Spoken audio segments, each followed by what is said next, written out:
बिस्मिल्लाहिर्रहमानिर्रहीम। Brookfield college की online classes पे खुश आमदीद। बेटा आज चैप्टर नंबर 7 का पहले सवाल पे आज हम बात करते हैं। सवाल है, कौमी राब्ते की ज़बान उर्दू को क्यों कहा जाता है? तो ये पाकिस्तान के वसी इलाके में बोली और समझी जाती है, पूरे पाकिस्तान में ये बोली और समझी जाती है। तो इसकी जो इब्तदा है और इसके मुख्तलिफ वक़्त में जो इसके नाम रहे हैं और किस इलाके में ये शुरू हुई, किस तरह से शुरू हुई, इसके बारे में आज हम रीड करेंगे। ये इस चैप्टर का एक अहम लॉन्ग सवाल है। तो अभी इसमें हम जो शॉर्ट हैं MCQs जो इसमें बनेंगे वो भी आपको बताए जाएंगे पहले लेक्चर की तरह। उर्दू जहाँ राब्ते की ज़बान की हैसियत रखती है वहाँ ये कौमी तशस्सुस की अलामत भी है। उर्दू तुर्की ज़बान का लफ्ज़ है, ये एक MCQs है। तो हम MCQs बताने के बजाय हम एक शॉर्ट ही बता रहे होते हैं। उर्दू के ज़बान का लफ्ज़ है, तुर्की ज़बान का लफ्ज़ है, तो ये शॉर्ट है। इसके अलावा इसके मानी क्या हैं? इसके मानी लश्कर के हैं। जब जनूबी एशिया में मुसलमानों की हुकूमत मजबूत हुई तो उन्होंने अपने लश्करों में मुख्तलिफ इलाकों के लोग भर्ती किए। ये उसकी इब्तदा की बात की जा रही है कि हिंदुस्तान में जनूबी एशिया में मुसलमानों की हुकूमत थी जो कि 1000 साल पर मुहित है। तो मुसलमानों की फ़ौज में मुख्तलिफ इलाकों से लोग आए, उसमें भर्ती किया गया। उनकी लैंग्वेज मुख्तलिफ थी, यही वो बता रहे हैं कि इसमें अरबी भी थे, ईरानी भी थे, तुर्की भी थे, हिंदुस्तानी, पंजाबी, सिंधी, पठान, बंगाली और बलोच वगैरह शामिल थे।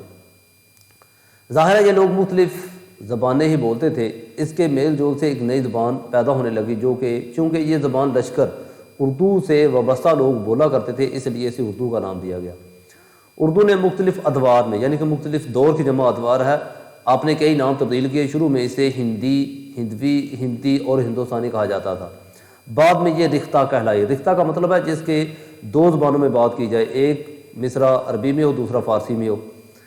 इसके बाद उर्दू मुअल्ला और अब इसे उर्दू के नाम से ही ये पुकारा जाता है। तो ये उर्दू की इब्तदा के हवाले से बात की गई है। अब इसमें कि इसके पहले शायर कौन से थे, मुख्तलिफ मराहिल में नामों की तरह इसका अदबी जो आहंग है ये भी बदलता रहा है। मसलन अमीर खुसरो हिंदी या हिंदवी के कदीम शायर गर्दाने जाते हैं।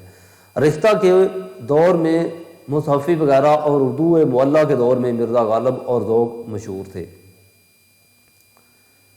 1647 में आगरा के बजाय शाहजहां ने दिल्ली को अपना दारुल खिलाफा बनाया। तो लश्करी बोलने वाले, ज़बान बोलने वाले, जो तो दिल्ली की ज़बान बोलने वाले एक ही बाज़ार में रहते थे। बादशाह ने इस बाज़ार को उर्दू मुअल्ला के नाम से पुकारना तजवीज़ किया, लिहाजा वहाँ बोले जाने वाली ज़बान को इसी निस्बत से उर्दू मुअल्ला या ज़बान दहलवी कहा जाने लगा। यानी कि दिल्ली और इसके के गिरदो नवाब में जो है सारी ज़बान बोली जाती थी। उस वक़्त इसका नाम ये था जो लिया जा रहा है। जब ये ज़बान दक्कन और गुजरात पहुंची तो इसे दक्कनी और गुजराती भी कहा जाने लगा। इसकी मकबूलियत को देखकर उमरा ने इसकी तरक्की के लिए खुसूसी कोशिशें की। इस तरह ये बोल चाल की सतह से बुलंद होकर बहुत जल्द अदबी दर्जा तक पहुँच गई। उर्दू गज़ल का पहला दीवान सुल्तान मोहम्मद कुली कुतुब शाह। अब ये एक शॉर्ट है कि उर्दू का पहला दीवान किसने मुरतब किया, किसने लिखा, तो ये है सुल्तान मोहम्मद कुली कुतुब शाह। दक्कन ही के वली दक्कनी का शुमार भी उर्दू के इब्तदाई शोरा में होता है। जिन कई शोरा ने उर्दू अदब का दामन वसी तर किया, इनमें मिर्ज़ा मोहम्मद रफ़ी। अब ये ओवरऑल एक शॉर्ट ये है कि उर्दू के 5 शायरों के नाम बताएं, तो उनमें ये आप देखते जाएँ जिसके नाम आ रहे हैं वो आपने 5 बताने हैं। मिर्ज़ा मोहम्मद रफ़ी सौदा, मीर तकी मीर, ख्वाजा मीर दर्द वगैरह शामिल हैं। दिल्ली और दक्कन के अलावा उर्दू की मकबूलियत रियासत और लखनऊ में भी होने लगी। इस सरजमीन पर गज़ल के साथ साथ मरसिया, यानी कि किसी मरे हुए की याद में जो कहा जाता है, जो अल्फाज कहे जाते हैं उसे मरसिया को ही कहा जाता है, कि फ़न का भी फ़रोग़ हुआ। अनीस दुबैर जैसे बुलंद पाया शायर जो शुअरा को नसीब हुई। 19वीं सदी के इब्तदाई अशरों में नज़म के साथ साथ उर्दू नसर को भी तरक्की मिली। यानी कि पहले नज़म में बात की जाती थी, उसके बाद इसमें नसर आई कि मुख्तलिफ जो है स्टोरियाँ लिखनी शुरू हुई। इस दौर में ज़ौक़, बहादुर शाह ज़फ़र और मिर्ज़ा गालिब जैसे अजीम और मुरतब शायर पैदा हो गए। मिर्ज़ा गालिब को गज़ल के साथ साथ इसकी नसर में भी उर्दू अदब का कीमती सरमाया था। 1857 की जंग आज़ादी के बाद जनूबी एशिया में सियासी और माशरती हालात में नुमाया तब्दीली आई, जिसके बाहिस तख्लीकी उर्दू अदब ने एक नया रुख इख्तियार किया।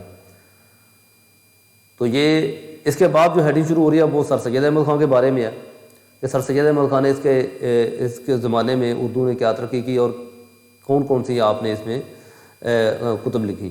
سر سید احمد خان نے علی گڑھ قائم کیا، علی گڑھ کالج قائم کیا، جس کی وجہ سے مسلمانوں کی معاشرتی ترقی کے ساتھ ساتھ اردو ادب میں نثر نے نمایاں ترقی حاصل کی۔ سر سید اور ان کے رفقا نے اردو نظم اور نثر پر نئے تجربات کیے اور اردو کو نئے جہتوں سے روشناس کرایا۔ اس دور میں قومی احساس اور درد بحثیت مجموعی پیدا ہوا۔ اسی زمانے میں مولانا حالی نے مسدس لکھی اور مسلمان قوم کو جھنجھوڑ کر اپنے عظیم ورثے کا احساس دلایا۔ مولانا شبلی نے اسلامی تاریخ کو ایک نئے انداز میں پیش کیا۔ اس کے علاوہ اب یہاں پر یہ ایک شوٹ بھی ہے کہ علامہ اقبال نے جو ہے وہ اردو کے بارے میں کیا اس میں باتیں یعنی کہ ترقی کے حوالے سے جو بات کی ہے، یا اپنے مفکر اپنی شاعری کے طور پر کون کون سی چیزیں اس میں لکھی ہیں، کون سی نظمیں لکھی ہیں، تو یہ ایک شوٹ بھی ہے۔ یعنی کہ ایک امت واحدہ جیسی ہے، ان کو وہ متحد ہو کر تمام مخالف قوتوں کا مقابلہ کریں۔ علامہ اقبال نے اپنی شاعری اردو اور فارسی دونوں زبانوں میں کی ہے۔ اس کی شاعری عوام میں اتنی مقبول تھی کہ بعض لوگ ان کو طویل نظمیں بھی یاد ہو جاتی تھی۔ علامہ اقبال کے بعد جدید ادب کے زیر اثر اردو ادب میں ترقی پسند تحریک کا آغاز ہوا۔ اس میں عافیت پسندی کے رجحان پر زور دیا گیا تھا۔ اب اس کے بعد جو لاسٹ میں ہم بات کریں گے وہ ہے تحریک آزادی، یعنی کہ آزادی کے بعد اردو کی کیا حیثیت رہی ہے۔ تحریک آزادی کے بعد دوران قیام پاکستان کے بعد اردو ادب کی ترقی میں ایک آزاد اور اعتماد کی فضا قائم ہوئی، جس میں مختلف ادیبوں نے اپنے اپنے اصناف سخن میں نمایاں کام کیا۔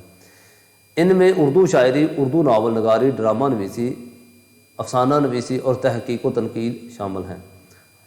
تو یہ اردو کے یعنی کہ تحریک آزادی پاکستان بننے کے بعد کی بات کی گئی ہے۔